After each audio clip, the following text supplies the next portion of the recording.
इससे पहले कि हम आगे बढ़ें, शहजाद फैज़ का एक शेर अर्ज़ किया है और वो ये है कि है कुशादा ज़मीं निकल जाएं, खुद को ढूंढें कहीं निकल जाएं। तो हम निकल पड़े खुद को ढूंढने स्पीति की तरफ, इस उम्मीद से कि शायद इस घाटी की बर्फीली हवाओं के बीच कहीं हम अपने होने की गर्माहट को महसूस कर पाएं। तो ये तो ही बात हमारी, और अब बात करते हैं स्पीति की। स्पीति हिमालय का एक उच्च ऊंचाई वाला क्षेत्र है जो उत्तरी भारतीय राज्य हिमाचल प्रदेश के उत्तर पूर्वी भाग में स्थित है। स्पीति नाम पीति शब्द से लिया गया है, जिसका अर्थ है मध्य भूमि, अर्थात तिब्बत और भारत के मध्य की भूमि। स्पीति का वातावरण ठंडे रेगिस्तान की तरह है और ये काफ़ी शुष्क है क्योंकि औसत वार्षिक वर्षा 2 इंच ही होती है और बर्फबारी 6.5 फीट तक।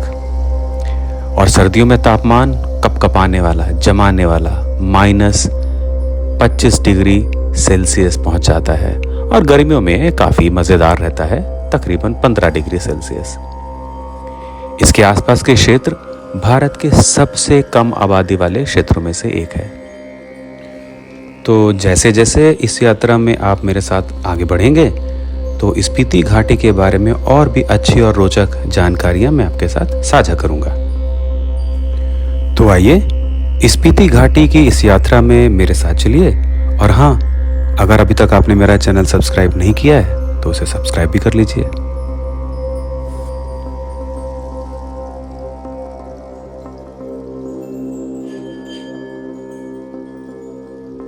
तो आप लोगों ने जो मेरा टीज़र था, एक छोटा सा वीडियो मैंने बनाया था, वो तो देख ही लिया होगा। और इस बार हमारी जो राइड है वो राइड नहीं है, क्योंकि इस बार मैं ना तो जा रहा हूँ अपनी टाइगर 900 पे, ना ही मैं जा रहा हूँ यज़दी एडवेंचर पे। सो ये जो राइड है वो अब राइड नहीं है, वो बन गई है हमारी ड्राइव, क्योंकि मैं जा रहा हूँ महिंद्रा थार से अपनी इस नई डेस्टिनेशन पे जो कि है स्पीति सर्किट। तो इस समय बज रहा है सुबह का 3 और मैं जा रहा हूँ अपने मित्र के साथ में। तो वो पहुँचने वाले हैं 15 मिनट में। मेरा सामान पैक है, बस मैं तैयार हो रहा हूँ। गाड़ी में बैठते हैं, सामान एक बार रख देते हैं, फिर आपसे आराम से बात करते हैं कि हम कैसे जा रहे हैं, कब तक पहुँचेंगे और बाकी का प्लान क्या है। तो बस मैं क्विकली तैयार होता हूँ और आपसे मिलता हूँ जैसे ही गाड़ी आती है पैकिंग करने के बाद। तो मैं तो आ गया नीचे उतर के, और ये सारा सामान भी रेडी पैक पड़ा हुआ है और बस मैं विकास का वेट कर रहा हूँ। विकास जो हमारे मित्र हैं जिनके साथ मैं जा रहा हूँ, तो उनका वेट हो रहा है। आई थिंक 5-7 मिनट में आने वाले होंगे। तो हुआ यूँ कि गाड़ी में सामान रखते रखते और अपने घर से निकलते निकलते सुबह के बज गए थे कुछ 3:30, और नींद ना पूरी होने की वजह से मैं गाड़ी में बैठते ही सो गया। तो जब तक मैं अपनी नींद पूरी करता हूँ, आप रास्ता समझ लीजिए। तो स्पीति पहुँचने के लिए आपके पास 2 रास्ते हैं। पहला, आप दिल्ली से चंडीगढ़ तक पहुँचें और वहाँ से आप मनाली होते हुए लोसर, काजा, ताबो होते हुए वापस चंडीगढ़ की तरफ आ जाएं। दूसरा रास्ता ये है कि आप पंचकुला होते हुए शिमला जाएं और शिमला से इसी रास्ते को बिल्कुल उल्टी तरीके से पूरा करें और मनाली होते हुए वापस आएं।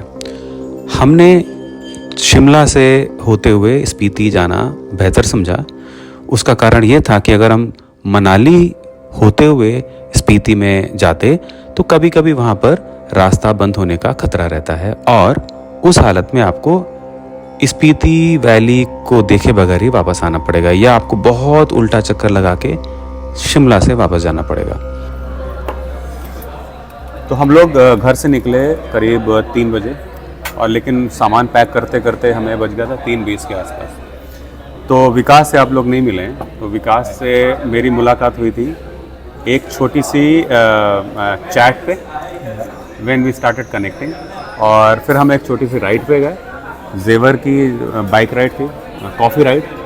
और फिर मैंने और विकास ने वहीं बैठे बैठे प्लान बनाया कि चूँकि हम लोग की लाइकिंग काफ़ी एक जैसी है, खाने पीने को लेकर के और सोच काफ़ी मिलती है। तो वी डिसाइडेड कि हम एक अपने 1-on-1 में 1+2 करके ही एक ट्रिप बनाते हैं। तो ही सजेस्टेड कि लेट्स गो फॉर स्पीति।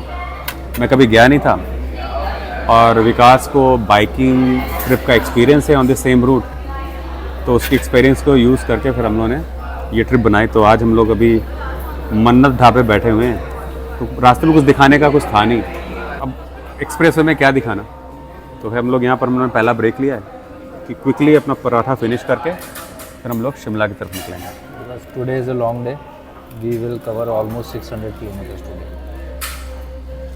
सो हमारा प्लान ये है कि हम लोग शिमला क्रॉस करेंगे जल्दी, तकरीबन 10:30-11 के आसपास शिमला क्रॉस करके जितना खींच सकते हैं खींचेंगे आज। और हम लोग मोस्ट प्रोबेबली रामपुर में रुकेंगे, रामपुर या सांगला, रामपुर या सांगला में रुकेंगे। तो अभी तक हम लोगों ने कोई स्टे नहीं बुक किया है।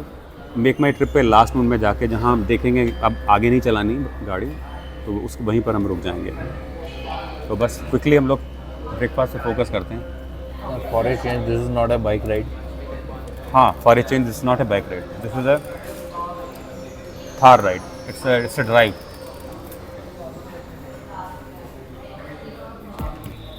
सो अभी ब्रेकफास्ट हो गया है और विकास को कुछ सामान लेना था, तो वो सामने शॉप है, वहाँ शॉप पे गया हुआ है।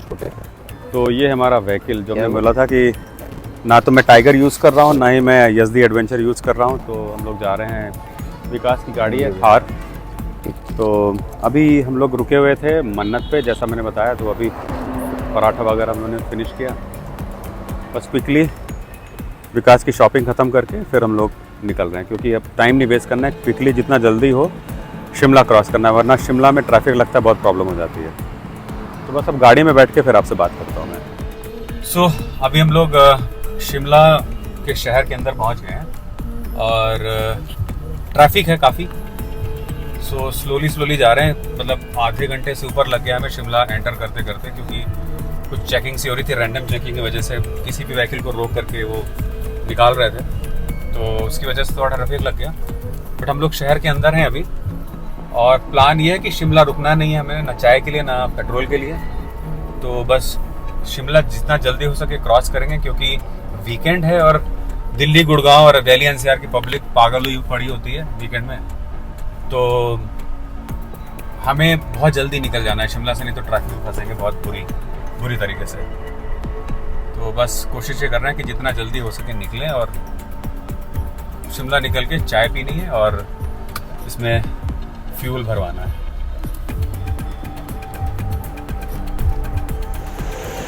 तो अभी हम लोगों ने शिमला क्रॉस कर लिया है और शिमला क्रॉस करके सिर्फ 60 किलोमीटर का हमारा माइलेज रह गया था, डिस्टेंस टू एमटी का। तो ये था कि शिमला कैसे भी निकले, कि बहुत ज़्यादा भीड़ थी शिमला में, और हम लोग यही सोच रहे थे शिमला फटाफट से निकलो बाहर, नहीं तो फंस जाएंगे ट्रैफिक में, और फंस ही गए। तो अभी बस गाड़ी का टॉप अप करा के फिर हम लोग का प्लान है कि कहीं चाय पीने के लिए रुकेंगे अभी।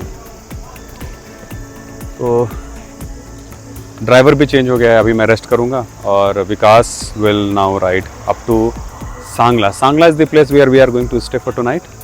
बट विकास को ज़्यादा जगह के नाम पता है, तो अभी जब वो गाड़ी चलाएंगे तो उससे बात करूँगा कि एग्जैक्टली होटल का नाम क्या है और हम कहाँ रुक रहे हैं आज रात में और आगे का प्लान क्या है। तो अभी next is just to get the fuel top up और चाय के लिए रुकेंगे कहीं पर।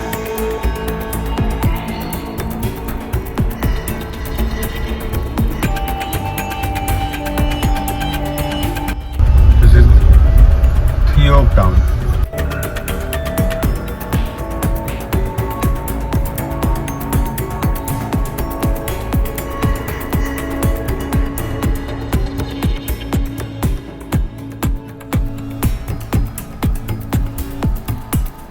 So we have reached Narkanda, और as usual this again is a very tourist centric town, so यहाँ पर फिर से थोड़ा सा स्लो ट्रैफिक है, but I think it's a small town, तो विल क्रॉस दिस।